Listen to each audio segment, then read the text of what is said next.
les candidats sont toujours filmés en groupe. Et surtout, au montage final, on ne montre que le travail des candidats, jamais les moments d'intimité.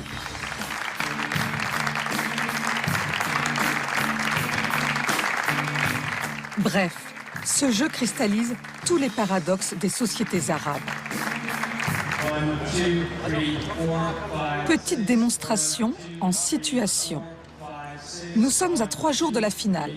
En apparence, rien de spécial. Les danseuses s'échauffent. Sauf qu'un homme veille, Milad Anadib. Rien ne lui échappe. Il scrute chaque chorégraphie. Cet ancien journaliste a longtemps travaillé pour des télévisions du Moyen-Orient. Il connaît parfaitement les exigences des téléspectateurs arabes.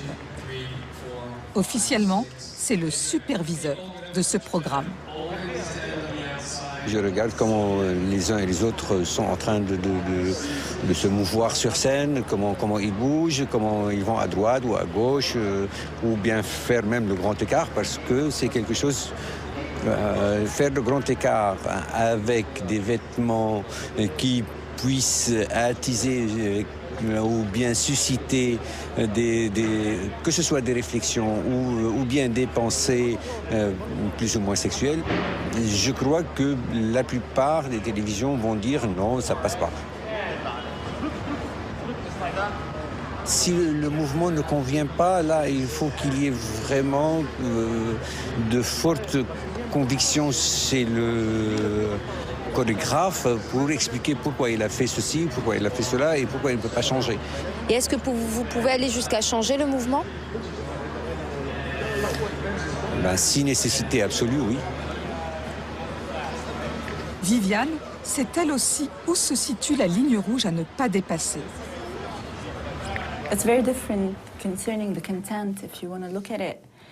Lorsqu'on produit une émission pour le monde arabe, on ne peut pas faire n'importe quoi. Nous avons de grosses contraintes. Il faut faire attention.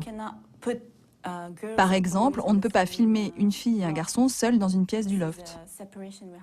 Il y a des règles à respecter. Les garçons et les filles ne doivent pas se mélanger. Nous devons absolument respecter les valeurs conservatrices des téléspectateurs. Et nous sommes très exigeants envers cela. On ne va pas montrer les filles et les garçons s'amuser ensemble ou faire la fête. Non, elles sont très belles. Et imagine un film... Inde en a fait l'expérience. Dans le loft, elle avait fait venir son meilleur ami libanais, Nadim, pour l'aider à finaliser son invention. Une phase sans que je devienne folle. Nadim a fait le voyage à Doha pour soutenir Inde lors de la finale. Je vais voir les dégâts. Ils se souviennent encore comment dans le loft, le moindre effleurement entre garçons et filles était proscrit. Je te rappelle l'histoire qu'elle nous a fait raconter. Je suis habitué à autre chose au Liban, genre on s'embrasse, on s'enlace, on s'aime, c'est comme ça au Liban. Alors qu'ici c'était différent au Moyen-Orient, par exemple on ne pouvait pas être tout le temps très proche. Par respect pour les autres parce qu'ils voyaient ça des fois comme bizarre, comme pas conforme à leur culture. C'était pas super bien vu de la part des autres. Donc on pouvait pas s'enlacer. Enfin bien sûr on se faisait la bise le matin, mais on s'enlaçait pas dès qu'on avait envie, quand on avait envie. C'était toujours des limites qu'il fallait respecter, ces limites qui sont dues au contexte social, à la religion, à la culture arabe. Au Moyen-Orient, le garçon et les filles se partent juste pour se marier en fin de compte ou quand il y a quelque chose de sérieux. L'amitié, c'est pas vraiment un truc entre garçons et filles ici. Dans ce loft, tout est contrôlé pour ne pas s'attirer les foudres des radicaux. Nous faisons très attention à ce que nous montrons. De toute façon, on filme uniquement les projets, leur appareil, et pas grand-chose de la vie des candidats, vous voyez? Quand on filme et que nous avons 2 candidats qui parlent d'autre chose que de science, eh bien on ne le garde pas au montage final. On se concentre vraiment sur les découvertes scientifiques et les inventions. All the filming is focused on these topics.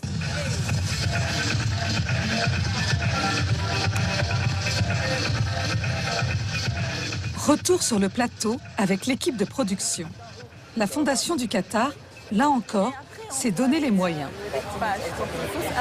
Elle a fait appel à Tristan Carnet, l'un des jeunes réalisateurs français les plus expérimentés en termes de direct. Ce soir, Tristan supervise l'installation de cette immense colonne en plastique, un tube dans lequel il est prévu que des jeunes filles dansent comme des électrons dans un tube à essai, symbole scientifique oblige. Cette chorégraphie au début était très sensuelle. Disons que les danseuses dansaient en faisant des déhanchés assez jolis, etc.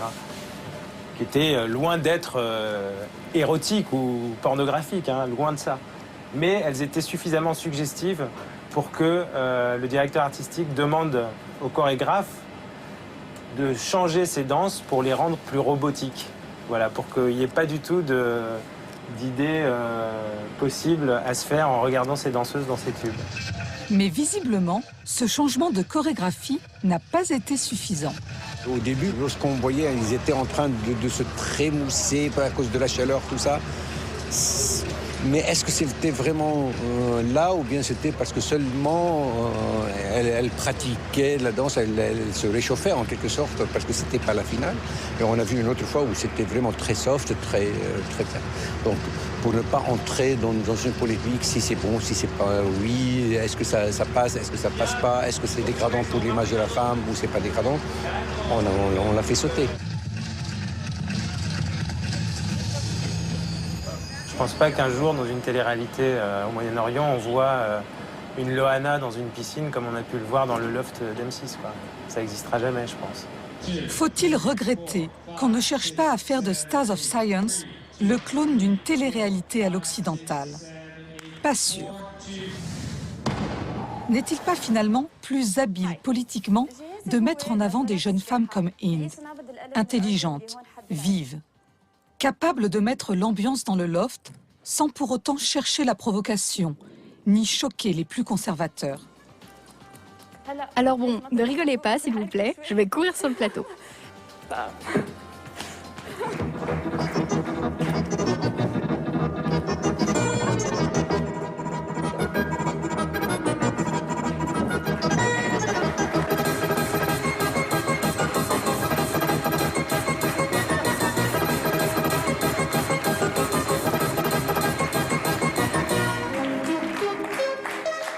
Bon, ça marche pas.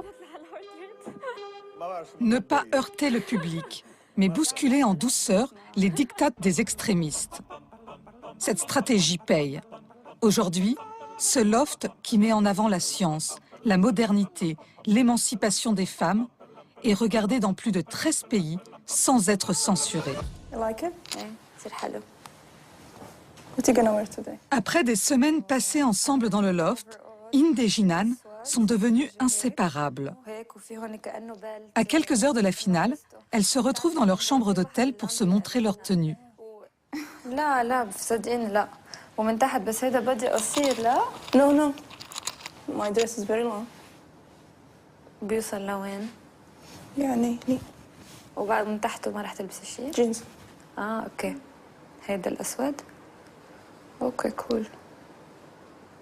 Jinan est une scientifique de haut niveau.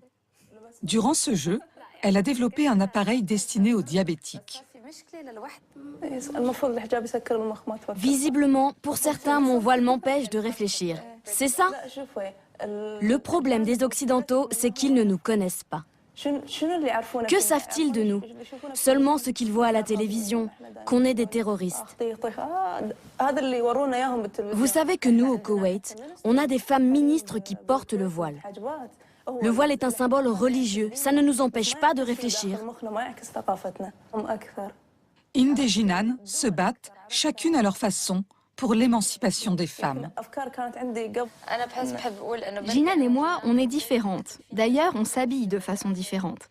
Mais on a toutes les deux participé à une compétition scientifique et d'une certaine façon, on a choisi la même voie en participant à ce jeu.